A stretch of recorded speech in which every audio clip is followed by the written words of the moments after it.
Good morning, people. This is the Beer Runner. This is Matt.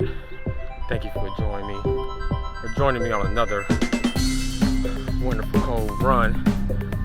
Let's talk about cold weather running and a cold brew.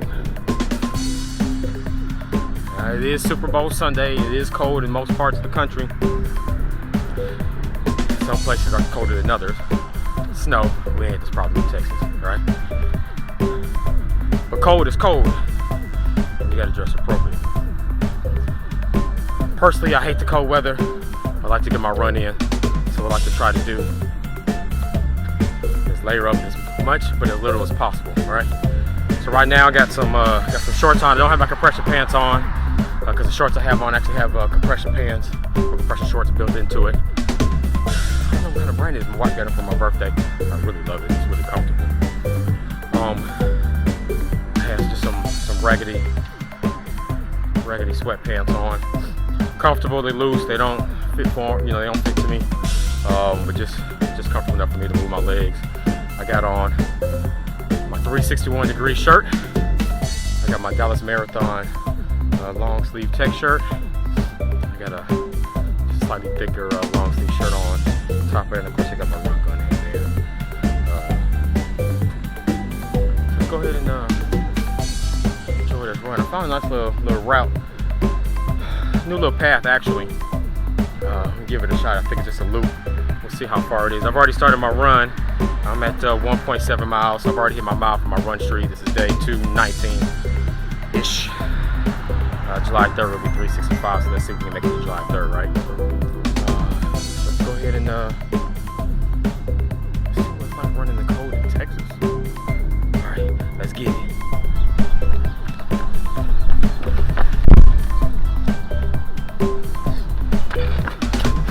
You gotta come too, right? Let's get it.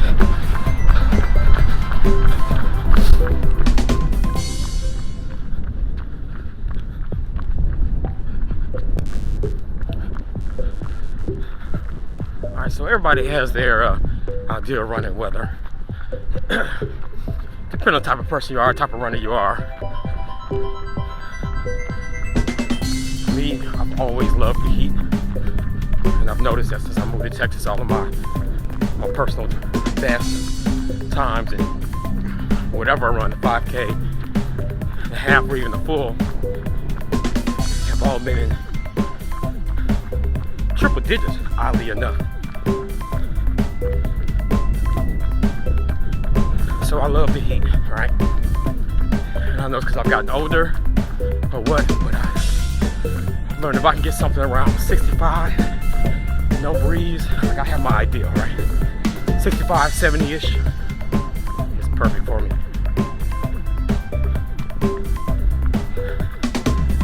Anything below that little range, like now, it's 40. I hate it.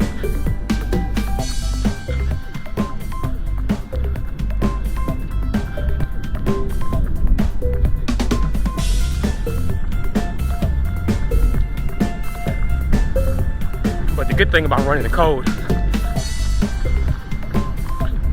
for me, gets me kind of slow down a little bit because I hate that cold breeze in my face, right? I don't overexert myself.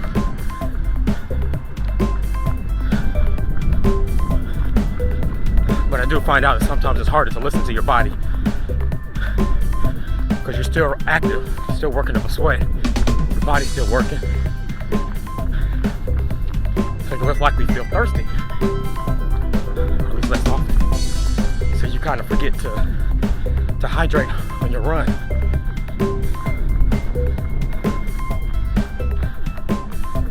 But I think the same principle applies. 5K, half, marathon, as well as cold and hot weather running, early and often. All right.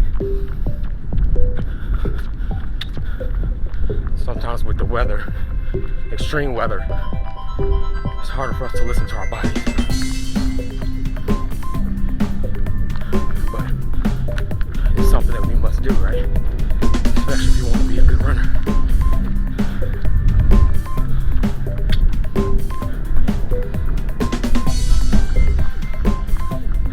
good thing about cold weather running.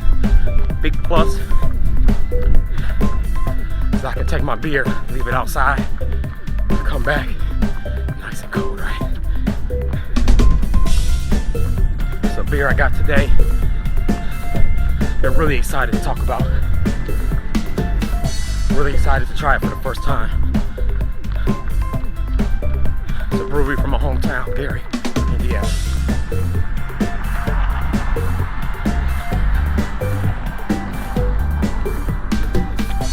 They're kind enough to ship it to me.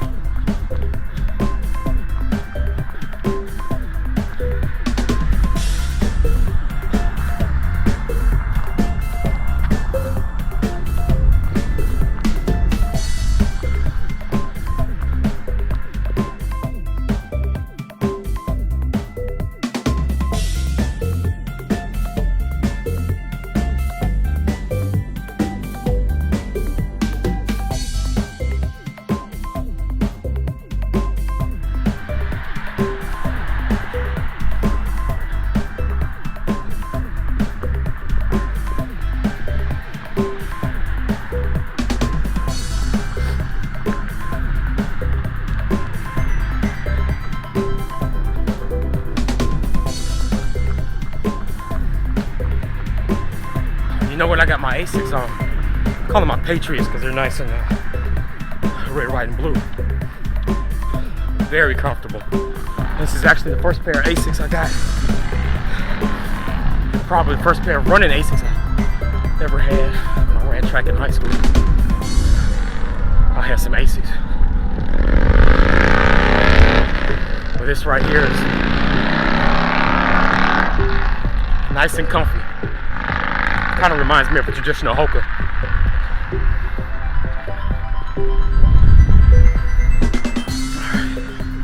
So I'm coming up on a start nice little trail in Union Park, right? Union Park, Texas.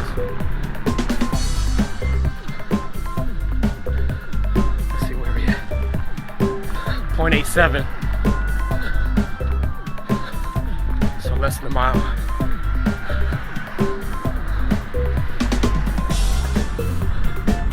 That's all right.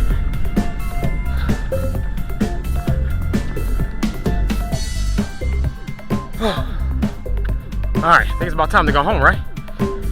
Drink a cold one. See what that's about. Well, let's have some fun. Let's get it. Cold weather running or extreme weather, you gotta be careful and listen to your body, right? Because no matter what your preference is, no matter what you perform better in, you still gotta listen to your body. And keep in mind any hazards that you may come across, right? Cold weather, you got ice, cold patches,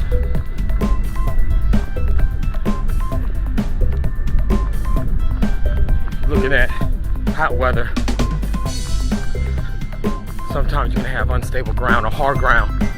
That area hasn't been watered, or if it's been overly watered, and you got soft little patches of grass or whatever that can cause a nice little ankle injury. Plenty of ankle injuries. Right.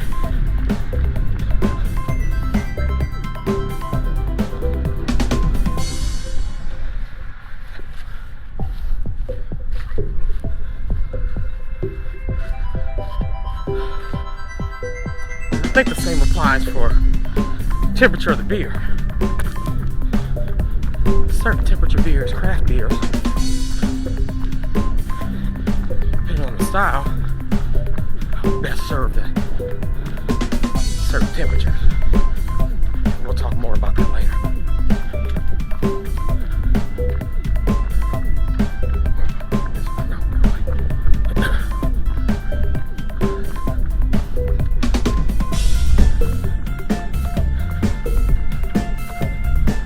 So if you're a beer snob, course, you're gonna know and pay attention to what type of beer you're dealing with, and with temperature and with glass.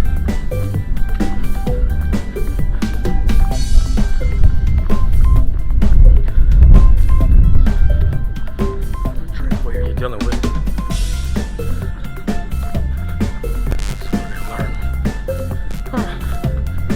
Together we're gonna learn about that.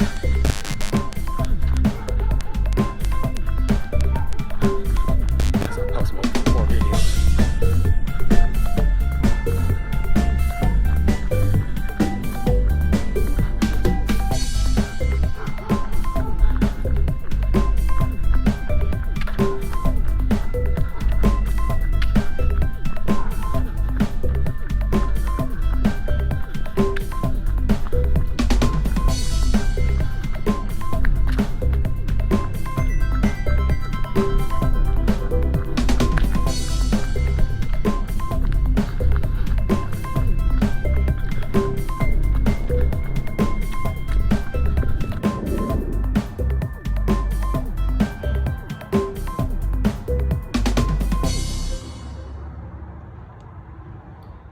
Alright, thank you for joining me all the way to this part of the video. It's a nice little cold run. Like I said, I hate the cold, but I'm really excited about drinking this. Like I told you, this beer right here is coming from 18th Street Brewery, which was founded in Gary, Indiana by Drew Fox. I'm really excited because that's my hometown, right? And I always love to see good things coming out of my hometown. So, this is the beer that we got today. It's a number 2 pencil. The graphics on this is actually pretty dope. As you can imagine, it's a skeleton hand, right? Number 2 pencil, and look, that's pretty neat. For those who don't remember, I don't even know if you're old enough to drink. If you don't, but this is a Scantron. I remember just shading everything in. If you didn't get correctly, or if you try to erase, then sometimes it'll score your grades incorrectly. And that was always a hassle for the teacher and always stressful for the student, because you're thinking, man, I knew I got that right, but why is it marked wrong? So that whole ordeal. But so let's talk more about this. So it was founded in 2010. I was actually on YouTube and actually had a Kickstarter video on there once they started up the company. But it is the second largest brewery in Northwest Indiana. Like I said, it was founded in 2010. They have a 3,200 square foot facility in Gary. It's actually in the middle of the east side, so right around the corner from where I grew up. It's in the old dry cleaners. They expanded that. They outgrew it, opening up a huger 32,000 square foot spot that they purchased in Hammond, which is 20 minutes down the road. And do everything out of there. Do the packaging, the bottling, everything. The Gary facility is the tap room and a little brew house. They have several types of beers. They got saisons. They got IPAs. They got pints. They got pilsners. They have spirits. So they're well rounded. And even that, they have another video that Drew Fox did several months ago, almost a year ago actually, to the where they, because of the pandemic, they kind of rallied the troops, they rallied the community, and started making stuff, hand sanitizer, which isn't uncommon, especially right here in Texas.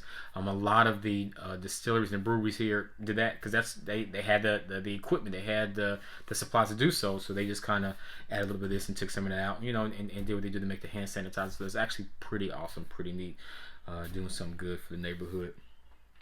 So that's really about it.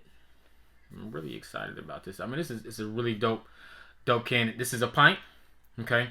It is a double dry hopped, double Indian pale ale. So you remember when we were talking about the different types of weather temperature that you're running in and how that can affect positively and or negatively your run. I was reading up on beer, I think it's called Beer Connoisseur, about the different temperatures of beers. IPAs, it says it's supposed to be served best at 45 to 50 degrees. Double IPAs, which this one right here is 55 to 60. I think it's pretty interesting that some beers are best served warmer, and I think that all depends on the temperature they're brewed at and kind of, come out with the best flavor, right? The best taste. Now, granted, everybody's taste buds are different. Definitely mine are, just like yours. So what I like, you may not like, and vice versa. There is the old adage that, beer is best served cold, but that's not always true. Just like, running the cold weather, too cold, then you're worried about dehydration and muscle cramping and things like that. I mean, I guess it's kind of similar concept applies with too cold beers. Then your taste buds aren't going to get the full taste of it, and the full flavor, the full aroma from that beer is not it's not going to be ideal. You're not going to, all the hard work that these brewers, these crafters have put into the beer, you're not going to be able to enjoy it. So, best served double IPA, 55 to 60 degrees Fahrenheit. Let's go ahead and let's get it popping. This is pretty neat can. This one actually comes in a 4-pack. I had a friend of mine sent this to me. I was looking for some craft beers. Of course, I like local beers. I like a minority owned. I just like beers, period. Right? If it's a good beer, I'm gonna enjoy it. So let's go ahead and crack this sucker open, and let's see what we got. Let's see what this smells like coming. Oh, it's a hoppy. I don't smell any other aromas besides hops. Like I don't smell any like mango or spices or anything like that. So let's see. So I'm gonna go ahead and put a link to the Beer Connoisseur, a website on how to drink beer, the temperature drink, but it also talks about how to pour beer, right? So another website I read is you pour beer at a 45-degree angle. This one says you just pour from actually says the top of the can or the bottle, not from the bottom, right? And you pour straight in the middle. Another website said about a 45-degree angle. So we're gonna try that, right? I got my clean mug, right? My Red Lobster. I don't know where that came from, right? So let's see. Oh, look at that. Look at that. I think I may be pointing wrong because that is a huge head. But that is okay. Look at that. So it is hazy, right? It's not the lighter IPA is like I can't see through it, right? Like the last one, you can kind of see through it, but look at that head. That's a really thick head. It's nice and now if you can see that foam is a nice little thickness to it.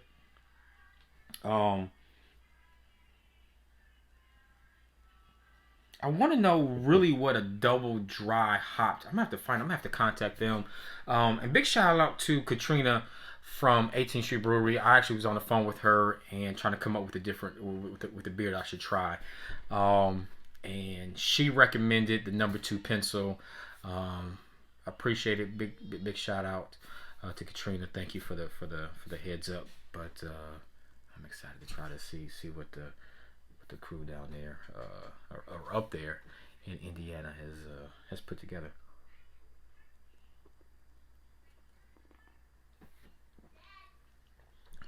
Oh my gosh! All right. So this oh my gosh, it has a really smooth taste. It's not a bold taste. I like a little subtle taste.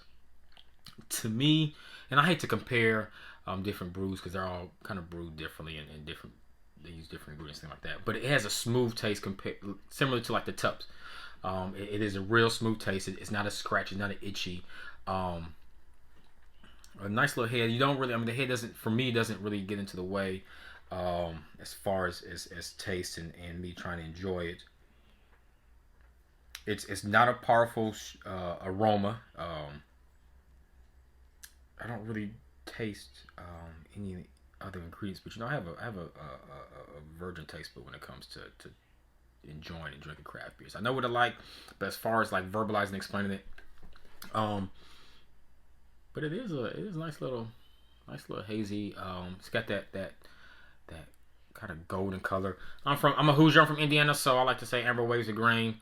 That's kind of how I describe this color with everything, because I'm just so used to seeing amber waves of grain, right? But I really like this.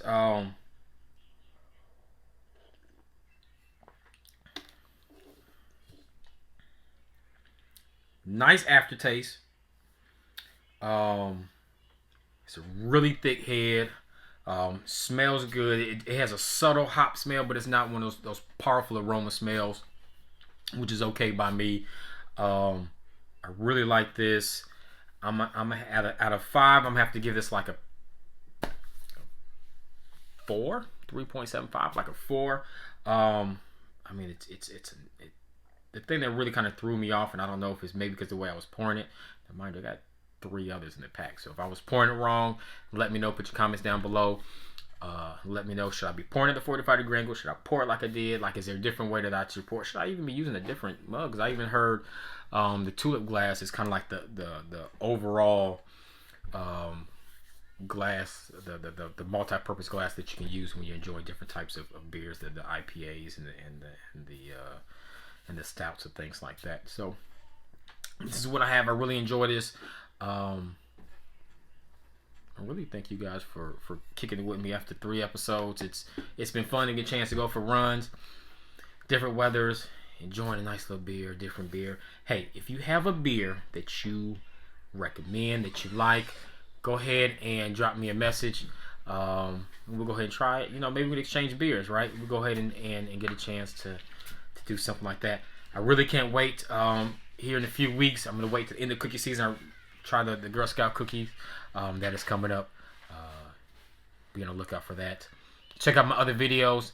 I did one. The previous one was the Untappd Brewery. I really like that one. Community Beer Garden. That was the first one. Go ahead and check those out. Subscribe, likes, and comments. Actually, I got some company right here, and she's about to join me. So before she gets in my way of me enjoying the rest of the beer, say hi. Say hi to everybody. Say hi. Hi. All right. I'm Ella. Yes, that's Ella. All right. But thank you for joining me. Thank you for hanging in with me. And I'm going to try to enjoy this beer responsibly while this one's hanging on my neck. So, that's the end. So, till next time, appreciate you.